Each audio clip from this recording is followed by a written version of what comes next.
నమస్తే అమ్మా. మా పేరు తిరుపతిరావు, ఒట్టిచెరుకూరు మండలం, ఏర్పాడు. ఏం చేస్తుంటారు మీరు? రైతు. ఎంత ఉంది పొలం? నాకు పొలం లేదండి. ఏం లేదు, కౌలుకేనా మరి? కౌలు లేదు.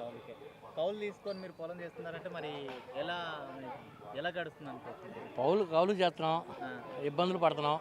మాకు బాగా ఇబ్బందిగా ఉంది. ఈ 4 ఏళ్ళ నుంచి మరీ బాగా ఇబ్బందిగా ఉంది. అది అంటే ఇప్పుడు 4 ఏళ్ళ నుంచి ఇబ్బంది పడుతున్నారు అంటున్నారు. మరి డెవలప్మెంట్ అనేది ఏమైనా ఉందా? ఏమీ లేదు. డెవలప్ లేదు, ఏమీ లేదు.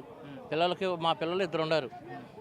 నేను కౌలు చేసుకొని, కూలి చేసుకొని, ఏదో ఒకటి చేసుకొని నా పిల్లల్ని పంపించా అవుట్ ఆఫ్ స్టేట్. అమ్మాయి చదువుకుంటుంది, ఫీజు రిమెంబర్మెంట్ డబ్బులు ఇట్లా. మా ఇబ్బందులు మాకు ఉన్నాయి, చాలా ఇబ్బందులు పడుతున్నాం. ఫీజు రిమెంబర్మెంట్ డబ్బులు అనేది ఇంతవరకు వేయాల. అది మరి ఇంకోటి చూసుకుంటే డెవలప్మెంట్ అనేది అసలు ఏమీ లేదు. రోడ్లు లేవు, కాలువలు లేవు, నీళ్ళు రావట్లా. ప్రాజెక్టుల గురించి వాళ్ళకి తెలియదు. వాళ్ళు అసలు మంత్రులు కాదు, మంత్రులు కాదు. వాళ్ళకి ప్రాజెక్టు గురించి తెలియదు. అసలు ఇది అడ్మినిస్ట్రేషన్ తెలియదు. అది సరే, మొత్తానికి ఇప్పుడు ఎలక్షన్లు కూడా వస్తున్నాయి. అంతకుముందు ఇంకో మాట్లాడుతాను. మరి ఇక్కడ యువత అనేది ఎలాంటి ఉపాధి లేదు. అండ్ ఇంకోటి ఏంటంటే గంజాయికి ఎక్కువ బానిస అవుతున్నారు అనే విధంగా తెలిసింది. మరి ఏంటంటే అంత ముందల యువత అనేది ఒక లెవెల్లో ఉండేవాళ్ళు. ఈ 4 సంవత్సరాల్లో యువత పాడైపోయారు, ఇబ్బంది పడుతున్నారు. మా తమ్ముడు గారు అబ్బాయి ఇబ్బంది పడుతున్నాడు. నేను కూడా చెబుతున్నా, యువత చాలా ఇబ్బంది పడుతున్నారు. అసలు బాగా ఇబ్బంది పడుతున్నారు. తెలుగుదేశం చంద్రబాబు వస్తేనే యువత బాగుపడేది. మరి అవును, మీరు తెలుగుదేశం వస్తే బాగుంటుంది. మరి ఇక్కడ రాబోయే ఎలక్షన్లు దగ్గరే వచ్చాయి. మరి అటు వైసీపీ, ఇటు టీడీపీ మరి హోరాహోరీ ఉండబోతుంది ఎంపీ ఎలక్షన్లలో కూడా అని చెప్పేసి అంటున్నారు. మరి ఏ విధంగా ఉంటుంది? ఎంపీ అనేది హోరాహోరీ లేదు. పెమ్మసాని అనేది 1,50,000 మెజార్టీతో గెలుస్తాడు ఖచ్చితంగా, గ్యారంటీగా. దమ్మే. ఆయన ఇప్పుడు ఎన్ఆర్ఐ లేదేం లేదు, అసలు ఏం లేదు. అన్నీ తెలుసు. ఆయన కింద నుంచి స్థాయిలో పైకి వచ్చినాడు. ఆయనకి అది గెలుస్తాడు. నమస్తే బాబాయ్. నమస్కారం. మీ పేరు? సాంబశివరావు. ఏం చేస్తుంటారు? వ్యవసాయం. ఎన్ని ఎకరాలు ఉంది? 6 ఎకరాలు ఉంది. 6 ఎకరాలు ఉందా? మరి మీ సొంతమా? సొంతం. మరి ఏ విధంగా ఉందనుకోవచ్చు గత 5 ఏళ్లలో? గత 5 ఏళ్ళలోనంటే పంటలు సరిగా లేవు, వాటర్ సరిగా రావట్లేదు.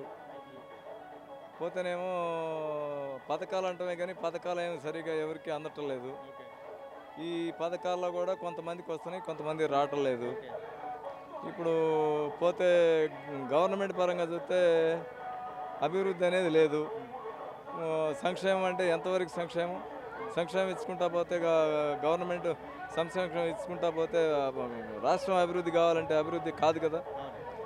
దాన్ని బట్టి చంద్రబాబు గారు వస్తే అభివృద్ధి చేస్తారు, యువతకు ఉద్యోగాలు వస్తాయని దాని మీదట జనం అందరూ కూడా ఈసారి కేసులు పెట్టడం, ప్రతి ఒక్కళ్ళ మీద ఏది ప్రత్యర్థుల మీద కేసులు పెట్టడం, మాట్లాడితే కేసు పెట్టడం, ఈ రకంగా జనాన్ని హింస పెట్టడం, ఇబ్బంది పెట్టడం జరుగుతుంది. కాబట్టి ఈసారి జనం అంతా కూడా చంద్రబాబు నాయుడు కావాలని కోరుకుంటున్నారు. చంద్రబాబు నాయుడికే అత్యధిక సీట్లు తెచ్చిపెట్టి ముఖ్యమంత్రిని పీఠం ఎక్కిద్దాం అనుకుంటున్నారు. పోతే ఈ సైకో పోవాలి, సైకిల్ రావాలి అనే నినాదంతో 6 ఈ సూపర్ 6 పథకాలు అయితే ఏవైతే ఉన్నాయో ఈ జనంలో బాగా ఆకర్షణగా ఉంది. దాన్ని బట్టి జనం కూడా మారారు. మహిళలకి ప్రతి ఒక్క మహిళలకి నెలకి 1,500 కాడికి నెలకి 1,500 రూపాయలు ఇస్తామని చెప్పారు మేనిఫెస్టోలో. మహిళలకైతే సిలిండర్లు 450 రూపాయలకి ఉచితంగా 3 సిలిండర్లు అని చెప్పారు.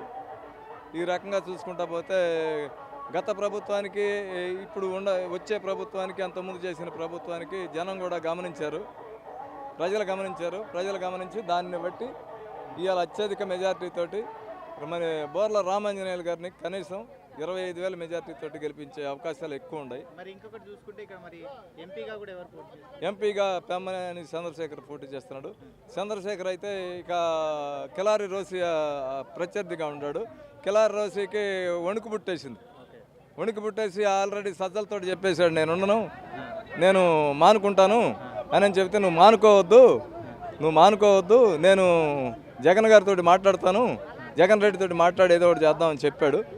కాదు నేను ఏనను అంటే ఇక లాస్ట్కి చివరికి నిన్న గుంటూరులో ఏటుకూరు దగ్గర పెట్టిన సభలో ఎట్టకేలకు ఏదో ఒకటి ఏర్పాటు చేసే వాళ్ళకి నయానా భయాన నచ్చ చెప్పి నేను నీకు ఈ డబ్బులు ఇస్తాను, ఇంతవరకు ఇన్ని కోట్లు ఇస్తాను, నువ్వు పోటీ చేయాల్సిందేను, నీకన్నా ఎవరు లేరు, నువ్వు పోయావు అనుకో ఇక్కడ ఆడ పోటీ చేసేవాళ్ళు కూడా లేరు అని చెప్పాడు.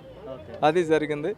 ఈ జగను పోవాలి, చంద్రబాబు రావాలి. మరి అంటే ఇప్పుడు ఎంపీగా ఆయనకు వాళ్ళకి క్లారిటీ లేదంటున్నారు. మరి టీడీపీ నుంచి ఏంటి మరి పరిస్థితి? టీడీపీ నుంచి పెమ్మసాని చంద్రశేఖర్ కనీసం 2 లక్షల మెజార్టీతో గెలుస్తాడు. ఖచ్చితంగా కనీసం 2 లక్షల మెజార్టీతో గెలుస్తాడు. సబ్స్క్రైబ్ చేయండి. Please do subscribe to Please like, share and subscribe to top Telugu TV. Top Telugu TV. Top Telugu TV.